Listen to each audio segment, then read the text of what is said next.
सभी विद्यार्थियों को मैं हार्दिक स्वागत करता हूँ। इस सेशन में हम आपको एल्गोरिथम का मतलब आम भाषा में आपको समझाने की हम कोशिश करेंगे। सबसे पहले हम एल्गोरिथम का डेफिनेशन जो अंग्रेजी में लिखा जाता है उसके बारे में हम आपको पढ़ाएंगे। तो algorithm may be defined as a finite and ordered sequence of steps which when performed leads to the solution of a problem in a definite amount of time। तो सबसे पहले मैं ये बताना चाहता हूँ algorithms केवल कंप्यूटर में यूज नहीं होते। अगर कोई भी प्रॉब्लम हो हम अल्गोरिथमिक अप्रोच यूज कर सकते हैं। समझ लीजिए अगर हमें चाय बनाना है उसमें भी हम कई क्रमांक या कई स्टेप्स फॉलो करके तभी हम चाय बना पाते हैं।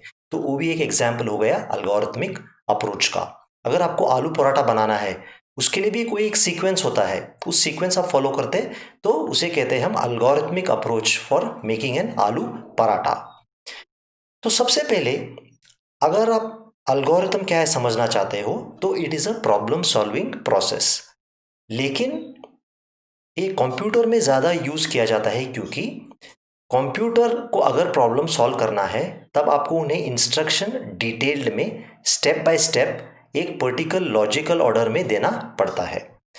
तो अगर आप अल्गोरिथमिक अप्रोच से प्रॉब्लम सॉल्व करना चाहते हो तो सबसे पहले कंडीशन ये है कि जो अप्रोच है उसमें सीमित समय में या सीमित स्टेप्स होने चाहिए। ऐसा नहीं हो सकता है कि वो कभी खत्म ही ना हो। उस सोल्यूशन अगर आप दे रहे हो किसी प्रॉब्लम का वो सीमित नंबर ऑफ स्टेप्स में या क्रमांक में हो और उन स्टेप्स का एक कोई अनुक्रम हो जो आदेश के अनुसार फॉलो करे, यानी उनका एक सीक्वेंस प्रॉपर सीक्वेंस हो। मैं आपको एक एग्जांपल द्वारा प्रॉपर सीक्वेंस का मीनिंग समझाऊंगा। अगर आपने प्रॉब्लम सॉल्व किया सीमित समय या सीमित स्टेप्स के साथ एक सिस्टमैटिक सीक्वेंस फॉलो करके, अगर उससे आपको उस प्रॉब्लम का सलूशन यानी उपाय मिल गया, ठीक है, और उस प्रॉब्लम का उपाय हमें एक निश्चित समय में मिलना चाहिए, तब इसे हमें अल्गोरिथमिक अप्रोच कहते हैं। तो और एक बार आपको समझाता हूं मैं। अल्गोरिथमिक अप्रोच का मतलब अगर आप सीमित स्टेप्स के द्वारा एक निश्चित समय में एक पर्टिकुलर ऑर्डर ऑफ सीक्वेंस या ऑर्डर ऑफ स्टेप्स फॉलो करके अगर कोई प्रॉब्लम का सलूशन देते हैं आप या उपाय देते हैं उसे हम अल्गोरिथम कहते हैं। तो सबसे इंपॉर्टेंट वर्ड्स अगर अल्गोरिथम के डेफिनेशन में है ये है फाइनाइट, यानी आपका सॉल्यूशन सीमित नंबर ऑफ स्टेप्स होना चाहिए। ऐसे नहीं कि वो कभी खत्म ही ना हो तो वो सॉल्यूशन नहीं बन गया। दूसरी चीज उसका एक पर्टिकुलर सीक्वेंस फॉलो करना बहुत जरूरी है। वो स्टेप्स 1 के बाद स्टेप 2 आएगा, स्टेप 2 के बाद स्टेप 3 आएगा, तो ये पर्टिकुलर सीक्वेंस फॉलो करना बहुत ही जरूरी है। तीसरी प्रॉब्लम ये है या तीसरी कंडीशन ये है कि आप जब वो स्टेप्स देते हैं लास्ट को उसका कुछ सलूशन या उस प्रॉब्लम का हल निकालना बहुत जरूरी है या उस सलूशन का उपाय निकालना बहुत ही जरूरी है। और अगर किसी इंसान ने उसी प्रॉब्लम को पेन एंड पेपर से सॉल्व करने की कोशिश की तो वो भी एक निश्चित या रीजनेबल अमाउंट ऑफ टाइम में खत्म होना चाहिए। और एल्गोरिथम के और एक दो तीन विशेषता है। एल्गोरिथम 0 या मोर इनपुट मांग सकता है यूजर से, मतलब कुछ नंबर्स मांग सकता है या कुछ डेटा मांग सकता है, लेकिन गारंटी है कि एल्गोरिथम कम से कम एक आउटपुट देगा। और लास्ट कंडीशन बहुत ही इंपॉर्टेंट है। एल्गोरिथम के स्टेप में आप ऐसे इंस्ट्रक्शन या ऐसे स्टेप नहीं लिख सकते हो जिसका कोई सोल्यूशन नहीं हो। आप ये नहीं कह सकते हो कि कैलकुलेट 1/0। एल्गोरिथम ये काम नहीं कर सकता क्योंकि 1/0 तक अभी तक किसी को उसका सोल्यूशन या आंसर पता नहीं है। तो आपको इंस्ट्रक्शन एल्गोरिथम को क्लियरली देना बहुत जरूरी है। तो समझ लीजिए हम आपके घर आ गए या आप हमारे घर आ गए और हमें दोनों चाय पीने की इच्छा लगते हो या चाय पसंद है हमें। तो अगर हम दोनों मिलके चाय बनाना है तो उसका मैं फॉर्मूला या रेसिपी आपको बताऊंगा या समझाऊंगा। अगर हमें 2 लोगों के लिए 2 कप चाय बनानी है, सबसे पहले मैं क्या कहूंगा, एक मीडियम साइज थैली ले लीजिए आप। मीडियम साइज थैली लेने के बाद 1.5 कप ऑफ पानी मेजर कर दीजिए और उस थैली में या उस वेसल में आप पोर कीजिए। स्टेप नंबर 3 में क्या होगा, उस वेसल को आप इलेक्ट्रिक स्टोव या गैस पे रख के बर्नर स्टार्ट कीजिए और बर्नर को मीडियम हाई पे रखिए।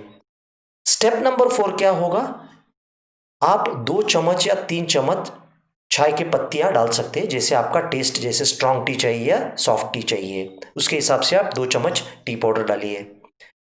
जैसे ये 1-2 मिनट में पानी उबलना लगता है चाय पत्ती के साथ, आप 1 या 2 चम्मच शुगर डालिए अपने टेस्ट के हिसाब से और अपने हेल्थ रिक्वायरमेंट के हिसाब से।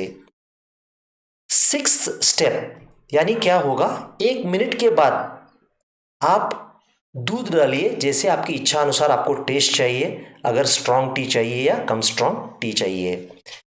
7th स्टेप क्या होगा, ये जो गर्म हो रहा है टी, 1 मिनट के बाद वो थैली के अंदर जो भी चाय बनी है उसे एक जाली में फिल्टर करके आप 2 कप में आप पोर कर सकते हो और गर्मा गर्म चाय आप उन्हें किसी आपका फ्रेंड और आप पी सकते हो। तो इसमें अगर आप देख रहे हैं हर स्टेप को हमने एक नंबर दिया है और हम इस नंबर या इस सीक्वेंस को फॉलो करना बहुत ज़रूरी है। अगर आप देखोगे चाय बनाने की रेसिपी, ये निश्चित या सीमित नंबर ऑफ स्टेप्स में हो रहा है, ये निश्चित समय ले रहा है। ऐसा नहीं कि चाय बनना 2 साल लग रहा है, 10 साल लग रहे हैं, निश्चित समय में खत्म हो रही है। एक पर्टिकुलर क्रमांक या ऑर्डर या सीक्वेंस फॉलो कर रहा है, डेफिनेट अमाउंट ऑफ टाइम में खत्म हो रहा है। इसमें इनपुट्स है, जैसे टी पाउडर, वाटर और शुगर इनपुट है। आउटपुट क्या है, 2 कप गर्मा गर्म चाय है। हमने सारे इंस्ट्रक्शन क्लियर दिए हैं, ऐसा कोई इंस्ट्रक्शन नहीं था इसमें जो कंफ्यूज करे आपको जो चाय बनाना चाहते हो। और फाइनली मोस्ट इंपॉर्टेंटली ये स्टेप फॉलो करने के बाद आपको एक सोल्यूशन मिल गया, आप चाय तैयार हो गई है। तो आपको अगर एल्गोरिथम का मीनिंग समझना है, आप एक समझ लीजिए, क्या मैं स्टेप नंबर 8 को स्टेप नंबर 1 बना सकता हूं? नहीं बना सकता, क्योंकि जब चाय नहीं बनी है मैं कैसे उसे सर्व कर सकता हूं। उसी तरह क्या मैं स्टेप नंबर 7 को मैं स्टेप नंबर 2 डाल सकता हूं? बिल्कुल नहीं, क्योंकि जब कंप्लीट टी बॉईल होकर रेडी होगी तभी मैं उसे फिल्टर करके 2 कप में डाल सकता हूं। तो इससे आपको ये पता होगा कि एक डेफिनेट सीक्वेंस और ऑर्डर फॉलो करना बहुत ही इंपॉर्टेंट है। अगर आपको ऑर्डर ने आपने ऑर्डर को आगे पीछे कर दिया तब आपकी चाय नहीं बनेगी। एक दो चेंजेस हो सकते हैं, आप चाय पत्ते के पहले आप शुगर डाल सकते हो, उसका कोई प्रॉब्लम नहीं है, या आप चाय पूरा दूध में बना सकते हो, वो कोई प्रॉब्लम नहीं है।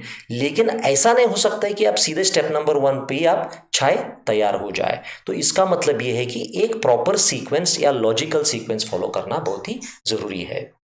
तो इससे मैं आशा करता हूं कि आपको एक अंदाज़ा मिला होगा कि एल्गोरिथमिक अप्रोच क्या है।